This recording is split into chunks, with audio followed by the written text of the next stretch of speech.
So the idea, we have only 30 minutes, and this it's an amazing topic. Okay, thank you very much for inviting me to this presentation.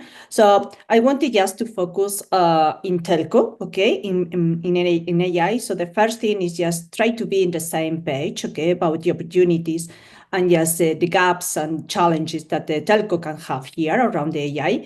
And yes, in the second point is I will try to explain why Red Hat is talking about AI, okay? How is our value proposition in this area? So let me, please, anything that you wanted just to know, just raise your hand, okay? So just give me later the questions. I will be more than happy, yes, to discuss, because here in this topic, we are all learning about amazing things that are happening just every day. So the first point, yeah, is here. Let me talk about where we are, okay? So we are talking a lot about artificial intelligence, but it was a long time ago that really telco, as well as other companies or other sectors, are just working in predictive AI. We were talking just machine learning or deep learning or something like that. But it's true that lately, just in the last year, so everyone is talking about AI in relation to generative AI. We can talk about ChatGPT or just Llama, it doesn't matter. So there are different things, and I wanted just to remark one important difference that we have here. In the predictive artificial intelligence, the telco, or just doesn't matter what company, we're using just prediction according the historical data that they have, but the data were there. Okay, so the challenge that we have here with the generative artificial intelligence is they are generating content, they are generating data, okay? And that is the amazing thing that we can see here. It's not as mature as the predictive artificial intelligence is, okay? So you can see I like us to use the Gartner curve, because always, you know, when you are starting in the second wave, it's like everything is ready for production, because was working before about the other different topics or different corners about this technology. The generative artificial intelligence at this moment is in the peak of the first curve. That means that everyone is talking about that, but it's not yet mature enough in order to be implemented. And we can talk here about the hallucinations from the technical point of view. We can talk about ethics and just legal issues that we have to cover just with the when one technology that really is creating content. Okay, so but doesn't mean that we are not able to collaborate or just in working use cases where the generative artificial intelligence can support us in a lot of just use cases, and better if it's combined with the predictive artificial intelligence. Saying that, so let's move to the right picture, because it's a very good I think it's good just to show where we are. Okay, we are just jumping just from the green area to the blue area. Okay, so now we were talking about LLMs, APIs, as mentioned before by Andrew, Camara, narrow AI. So, but now we are starting the era of the generative artificial intelligence, or general artificial intelligence. That means just we will see use cases where artificial intelligence doesn't matter where you can see. Okay, a lot of vendors, a lot of partners, integrators, yes, customers, everyone will talk about use cases. That will be a massive just approach of use cases. And honestly, here is starting the agentic AI. Okay, that means just we will have like one army of agentic AIs able and with a real expertise for its own specific task or just or a process. Okay, and we will try to cover and combining just several of these agentic AI in order to create complex artificial intelligence and more productive artificial intelligence. So we are in an amazing momentum in order to talk about this topic. Saying that, we will go about why in telco. Okay, why telecommunication is open just to the AI, but for what reason? So we can see here, as mentioned before, AI will be in doesn't matter what kind of corner. Okay, so we can increase the revenue, and really we can think about new and innovative business that will come through this artificial intelligence, and even more if we can consider AI closer to where the data is generated. For instance, the IoTs, okay, in the border, in the edge computing. the most of the cases that I saw about combining just artificial intelligence, predictive and generative is just in the area of the operational maintenance, looking for just greater efficiency, okay? Optimizing performance, predicting just maintenance, self-optimizing networks. So we have really, that we are in the area that they try to do more with less. And really here, the artificial intelligence combining with the automation, I think is a key point, a key tool in order to do that. Amazing area is the security area. That we need just to work in advance of the hackers. Yes, we need to think like one hacker is doing. And in this case, the generative artificial intelligence can do a very good approach with use cases because they can generate new models, new gaps, new doors that really the hackers can do as well. Okay, so it's generating new black doors in order to mitigate the case. And just working in advance always is good when we are talking about security. And of course, we can improve the customer experience. Here we have already the chatbot, okay? But yes, we will try to tune more and more the chatbot in order to talk with the customer better and more specifically with better accuracy, okay? So that means that the artificial intelligence will be in all the main pillars that the BIDA has in the company, in this case, in the telecommunication. But I think, yes, increase revenues, improve the efficiency, mitigate risks, and yes, improve the customer relationship are very concerning or just important topics in the telco area. Let's move. Okay, and why is a good moment to now? Why our telco, doesn't matter what the big telco or smaller telco are thinking about AI, is because the technology is more accessible and affordable, and really Red Hat will participate in this idea in trying to democratize as much as possible and demystify a little bit just the AI.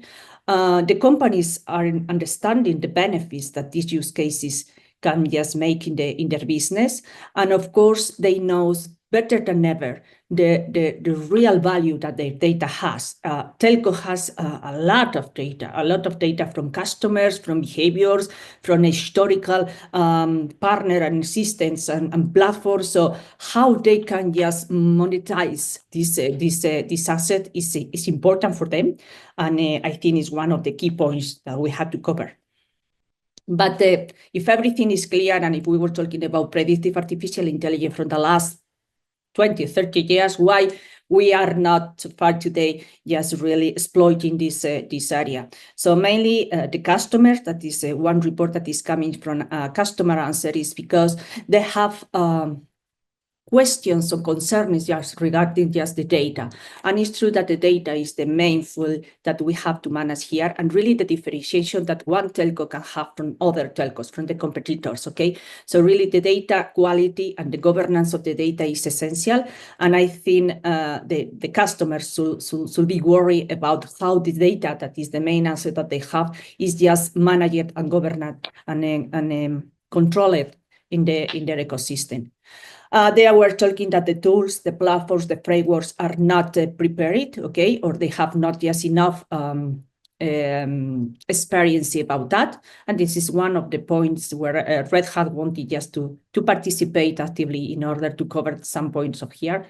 And the other one is the lack of the trust in data, okay? That is one generic or general concern, and even more when we are talking about generative artificial intelligence, because again, they are generating content. So we need to be sure that the content that is generated is real content, is not fake news, okay? So that is the three main topics. So that means that really the algorithms or the model is only one small piece in this ecosystem. So the data verification, the data collection, the configuration, the monitoring, the process is one huge ecosystem that we need to control. Otherwise, we will work in a lot of algorithms that are really good algorithms, but when they are going to production, they are failing. And we can see that really around the 78% of the models of the use cases generated just with AI never got to production because they are failing in the production process, okay? And if they are going ahead, okay, it's more than 1 year or around 1 year. 1 year when we are talking about artificial intelligence is we cannot manage that, okay? Because in 1 week we can see new things or new ways in order to do better things, better solutions. So in Red Hat, or from Red Hat, we understood that really the ecosystem was a very important challenge for the telco.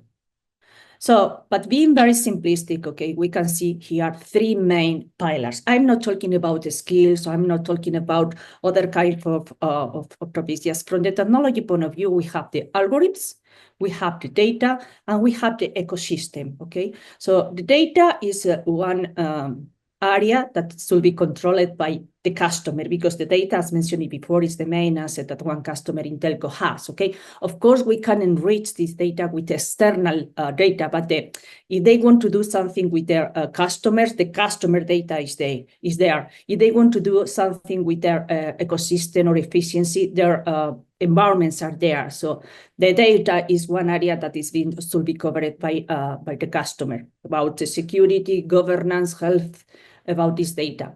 The algorithms, okay, the algorithms are essential as well, okay, because it's like the magic recipe in order to have good use cases, okay? The algorithms can just be done internally by the customer, by integrators, by vendors, external vendor specialized in that, okay? So we will see or specialized in that, or doesn't matter, just the providers that traditional providers in telco, like can be just Ericsson, Nokia, Androx, Netcracker, will come here with their own algorithms, okay?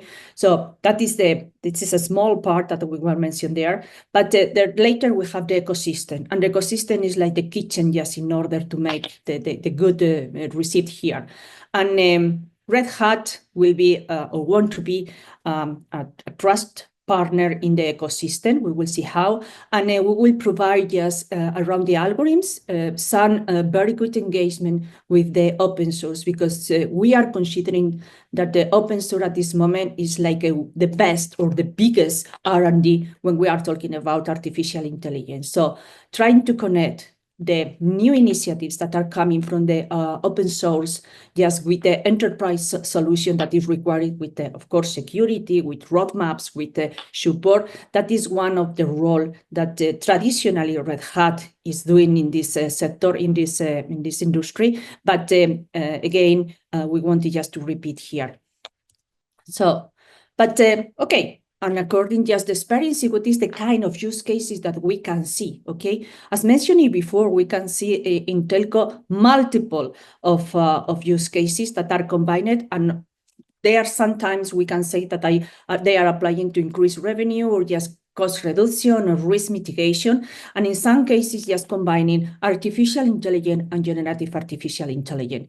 So the classic artificial intelligence, that is the predictive artificial intelligence, usually we can see use cases where you can take decision with multiple data, okay, and sometimes with data that are not structured, okay? Just try to have knowledge or inputs just from this data is essential in order to predict how will be the next steps, okay? And with generative artificial intelligence, we have very good engagement with others, or just democratize a little bit just the interface with the customers, or sometimes with employees. So we can see here, generative artificial intelligence can be a very good chatbot with customers, but very well connected to artificial intelligence, traditional artificial intelligence, in order to put on the table in real time all the data that is impacted or was impacted in this customer, okay? And the same when we are talking about operational maintenance assisting solutions, okay? With generative artificial intelligence can be the front end, but with a very good knowledge that behind is done with the predictive artificial intelligence. We can talk about all of them if you want, but we have not enough time. But we have just a reference and really cases where our customers are developing solutions through partners or just by themselves, telco solutions on top of OpenShift and OpenShift AI. So one thing that is important when we are talking about telco is, please, this is a telco team, okay? This is a team play. Is the business should determine where they need or how they want just the artificial intelligence case, the data science and machine learning engineers will create just with the data that is required this use case, and later the IT operations. So if we have cleared the use case, but it's not connected with business, we will not have success. But if we have the perfect connected business, but later it's a problem just to move to production because the scalability is not there, because the data is not the clear data, we will not have success. Okay, very important. I put it in the center, just the data science, but very important the interface with business at the beginning and later with the operation. Otherwise, we have nothing here.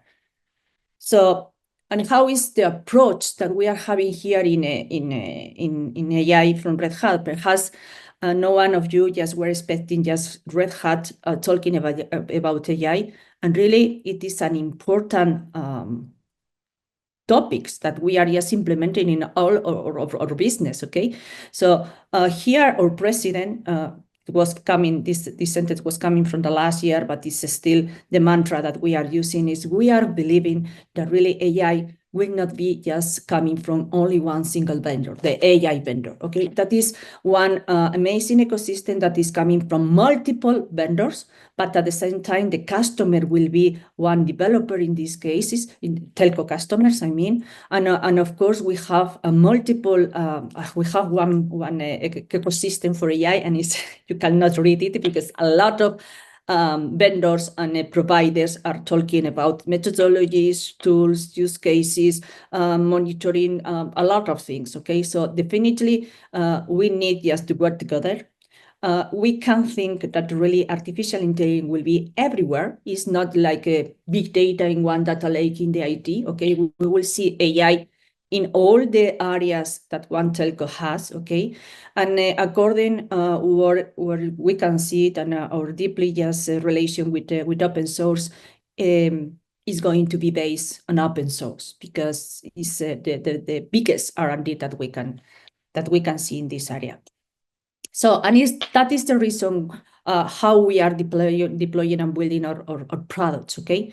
So at the beginning was OpenShift AI, okay? Because we were understanding that the data science, as you were mentioning before, they were using just some specific open source tools. And we decided just to put all together like one work environment in the consolidated in top of OpenShift. That was one Open Data Hub project that was really the seed that we were using just for OpenShift AI, okay? So the idea that we have here is just consolidate one framework specifically oriented to developers, AI developers, data science, and just to the IT machine learning operation in order to connect the both areas. The data science shouldn't be just isolated, okay? So they need just to test with the data and monitoring just all time with the data that the operations is just managing, and with the real evidence that they have there, okay? So that the concept was mentioned before, and really with AI, we wanted just to manage this ecosystem and just try to avoid to the data science role about the infrastructure, the configuration of the environment. Just the data science will be focused in order to create use cases oriented to business. It's true that at the beginning we saw that really that was one ecosystem, but the telco customer was not mature enough in order to create their own models. So we were looking for in the open source again, and we discovered Truth Lab. Truth Lab was one open source project specifically oriented to Gen AI, to LLMs, okay, and was focused in the management of the LLMs. Doesn't matter if it's big or if it's small, okay? But the tuning and all the different steps that you need in order to have outcomes just from this LLM. That means you can test one LLM specifically for your customers or for your specific area that you are looking for without a big data science needs, okay? That means they are trying to democratize in just the data science role here. And we create here the model, the REL AI, okay? Enrich it yet with the one open source family of LLMs that is Granity. And considering just the models that you have with Rel AI and the platform in order to manage the life cycle of these cases, we consolidated that in the Red Hat AI value proposition, okay? That is combining the both approaches, okay? It's possible to have separately. Yes, you are able just to manage Rel AI and just manage your model just without OpenShift if you have not OpenShift. But it's true that as soon as possible, you have more than 3 or 4 or 5 use cases, you will need one governance framework in order to consolidate the life cycle of the use cases that you are using. So going in detail a little bit, that is the Rel AI, okay? Rel AI is combining the Granity family LLMs. It's not the Red Hat family. It is coming just from the open source, but it's combined with the Instruct Lab in order to work about the taxonomy, the alignment tuning, the interfaces, the model training infrastructure, everything related to that. And really, Red Hat is supporting this solution, not the outcome with the data, but yes, all the solution that you are able just to build with this combination, okay? Granity family LLMs and Instruct Lab. It is embedded in our Rel AI Linux, enterprise Linux proposition.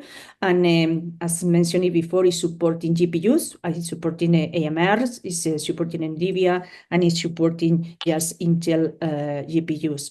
So oriented to facilitate and just to open the doors to the AI without a real expertise, data science expertise. That is the main focus that we have in Rel AI. And here is the ecosystem that we are managing for Red Hat OpenShift AI. One thing that I have to mention here is definitely it should be on top of OpenShift. Why? Because with OpenShift is leading the Kubernetes. Kubernetes, you know, is the language and the ecosystem where AI should be managed, okay? So really with OpenShift, we have the hybrid approach, the scalability, the security. We are able just to manage, doesn't matter where, okay, with the same performance, with the same tools and methodologies. And really with OpenShift, we are able just to support or to orchestrate just one specific and expensive asset that we have in AI, that is the GPUs, okay? So considering that, OpenShift is covering just all the infrastructure, trying to be agnostic to the data science about the problems that they have. The infrastructure will be managed by OpenShift, and considering part of the infrastructure, the GPUs, the accelerators, computing, okay? So is because we develop one layer more on top of that, specifically oriented, as mentioned before, to the tasks and to the job that the one data science and one machine learning operation had to do. That is the development, the serving the model, the monitoring the model, distributing workloads, and using the data and model pipelines, and everything in one life cycle, because is one use case based in AI is not one static case, okay? It's not ever just working in the same way. It's just, should be just modified according the data is changing, and your data will change according your customer and your platform is changing, okay? So definitely it's not static, should be dynamic, and should be just managed like in one life cycle. If you have more than 3 or 4 use cases, you will be in a mess if you have not one platform able just to coordinate the life cycle of that, okay? And that is the purpose that we have in the OpenShift AI, trying to democratize as much as possible the data science role. So OpenShift is trying to orchestrate one expensive asset that we have in this area, that is GPUs, and yes, OpenShift AI is trying to democratize a lot the upper layer just with the data science, because at this moment, data science is one resource, expensive resource, and they cannot do things that can be done just automatically. So they should do the only things that the one data science can do. That is the purpose that we have with this OpenShift AI. So that is the combined. So at this moment, if you adopt OpenShift AI, you will have Enterprise Linux AI there. So you will have the foundation model platform for Gen AI. I will repeat, yes, Enterprise Linux AI is oriented to Granity model, can be open, it's open source, so you can just work with other kind of models because InstructLab is an open source solution, so able just to work with, doesn't matter what kind of model, but just oriented to generative artificial intelligence. But OpenShift AI is able to work with the workloads and with the pipelines and with use cases, doesn't matter if they are predictive artificial intelligence or generative artificial intelligence. The both of them can be able just to work with on top of OpenShift AI with the same resources. So combining this one, this is the value proposition that we put on the table, okay? One, generative models, able just to develop toolings, alignment with other one, life cycle management, serving and monitoring, essential, scalability, operation and automation, hybrid cloud support, resource optimization and management, and of course with the support that the Red Hat is having to that, okay? So we are willing, or the aim that we have is try to build one trust platform as open as possible in order to cover all the requirements or specific circumstances that one customer has about models or about methodologies or tools, and just being consistency with not only just with this environment just for data sciences, because in the most of the cases we need just to connect with developers, application developers platforms. You know that OpenShift is very well oriented to cloud native, where very focuses in the application development as well, okay? So we can see very good in synergies between the OpenShift AI and application developers, because in the most of the cases, the AI is embedded in one application later, okay? So the consistency here, not only in the lower layer, okay, layer, doesn't matter if it's in the hyperscales or if it's in the on-premise or if it's in the at the edge, hybrid, it will provide you the flexibility, the freedom, and the scalability required, but at the same time, consistency on top of that, okay? Let me check the time. So this is we were talking about Rel AI, we were talking about OpenShift AI like platforms or just methodologies in order to improve the creation of the AI, but really we are adopting AI in our own just solution. For instance, we have Lightspeed portfolio. Lightspeed, as you know, is adopting Watson, that is one model, and is training specifically with Ansible automation platform in order to provide the best support and training for this generation of coding, okay? So that is one part, but for instance, we have similar approach for Lightspeed OpenShift that can be done like a one assistant in order to suggest the next action that you require when you are managing one OpenShift environment, okay, or ecosystem. And of course, as mentioned before, all the workloads in order to optimize artificial intelligence. That is, as mentioned before, a trusted, comprehensive, and consistent platform or value proposition, and on top of our OpenShift solution, but aligned with Red Hat Ansible platform as well, okay, and of course, just on top of Rel AI. And we need just to say that, as mentioned before, we are not doing alone, okay? So the partner ecosystem that we have here is not necessary, is mandatory, because we need to, in the huge ecosystem that we can see here, in order to governance the data, to discover the data, to create just end-to-end processes, we need just partners. Of course, partners sometimes are the vendors that are at this moment running in the ecosystem, in the customer. Sometimes are new partners that are coming from new companies, okay, and sometimes are just open source solution that can be just translated through partners in this amazing just area. Some news that we are having here. Perhaps you know about neuronal magic. Neuronal magic is one of the best, or just at least just the best solution oriented just to orchestrate just AI flowers. Is looking for efficiency and cost control, because at this moment we have the the flexibility to work with a lot of models, but not all of them will be just necessary for all the use cases. So here is an open source solution for LLMs. It will be just integrated in Real AI, and de facto we want it just to be considered like one framework, de facto the standard framework in order to work with AI, generative AI LLMs production.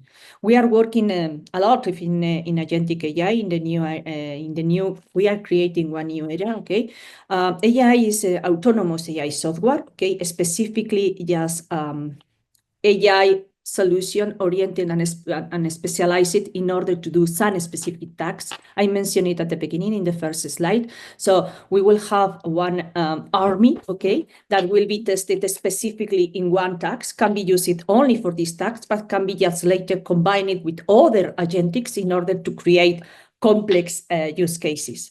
And I love just to talk about Docklin because one of the most tough tasks that we have here is the ingestion, data ingestion. Just to do compatible just the data that sometimes the customer has how to can normalize it or translate it to the LLM's requirement that sometimes are huge, okay? So Docklin will be just embedded in Real AI, and Docklin is another solution that is in open source, generated in the open source community, and is able to ingest. Doesn't matter what kind of data, if it's in PDF, if it's in docs, if it's in spreadsheet, doesn't matter what kind, it's able to translate to the language that one LLM requires. Because sometimes, or the experience that we have so far today, sometimes you need more time in order to adapt the data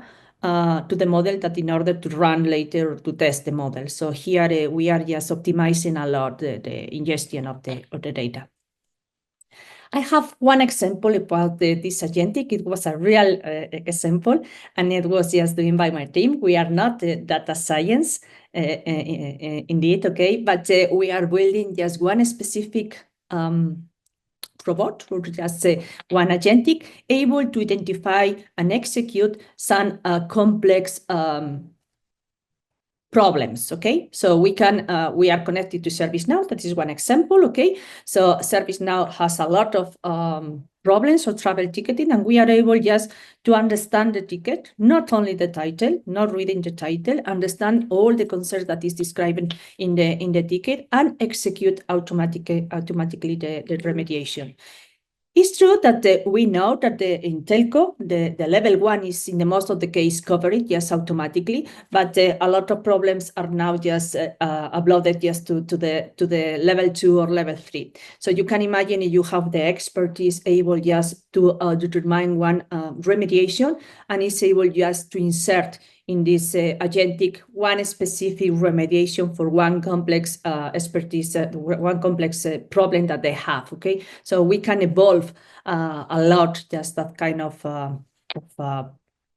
task, okay? So that is how we are doing. Everything, as mentioned before, is on top of OpenShift, because OpenShift have the ITSM interface. In this case, we weren't talking about ServiceNow, but doesn't matter. You can talk about another kind of travel ticketing, Jira or Remedy, or doesn't matter where, okay?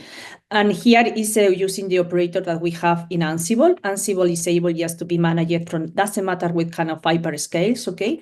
So, and Ansible, you know, is the automation muscle that you can manage here, okay?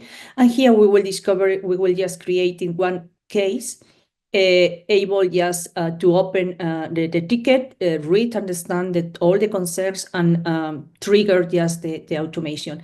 So the automation in this case, in this demo, because this is part of one demo, is already a declarative just instruction in Ansible. But if you introduce here Ansible Light Speed for Ansible, you can create the playbook in real time and directly. Of course, you have. So far today, we need the supervisor approval, but as soon we can deploy that kind of agentics more and more, we can see that the supervisor will participate less and less. Okay, so that is it's a trust topic. Okay, and it's not more from the technical point; it's more for the cultural problem that we have, or the cultural adaptation that we have to do. So that is one example. It's very simple, but you can see that we create 3 different solutions. Creating 3 solutions and automating the answer, you can just solve a lot of problems, because in the most of the case, 20% of the problems are generating the 80% of the tickets. I don't know if I was more time. You were almost exactly on time. Excuse me, Beatriz, because we started a little bit late.